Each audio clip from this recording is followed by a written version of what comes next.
Now in this lecture we'll see what are the cycles in the template and how to use it, how we can implement cycles in our template and where we can use it.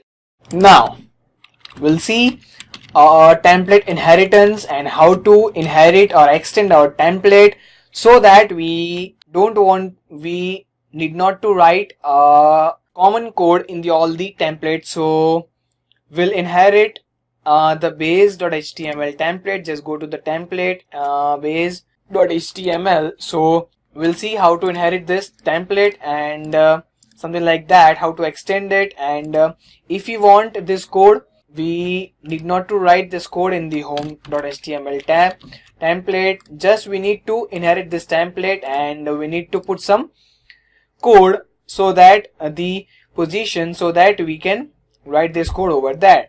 So for that, this is the navbar and this is close navbar, and we need some block content just like this, block content, and this is end block content. Okay, fine. So we need to provide this in here just like this and end it over here.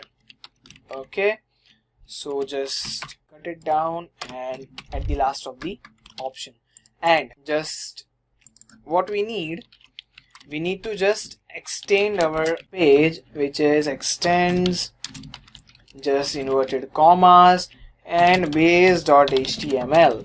okay, so just save it and go to this, just refresh it.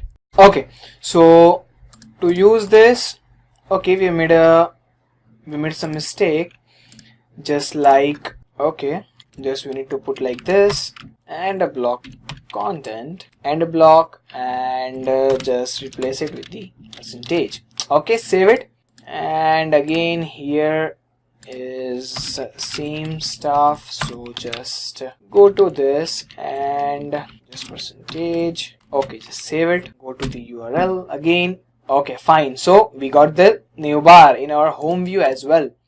So without inheriting or without writing the code of the navbar in our home.html page, we can use it and we can paste our code over here. So just go through this block content, and in the block content, the whole code will write in this, between this block content space. So this is how we can inherit our template. So let's see the real life example. Let's see the example in our project. So just like in the book detail view, we need to write this code in a different page and we need to include the page. So just like we have seen what are the cycles in the template and how to use it, how we can implement cycles in our template and where we can use it. In next lecture we'll see how to use include variable in our template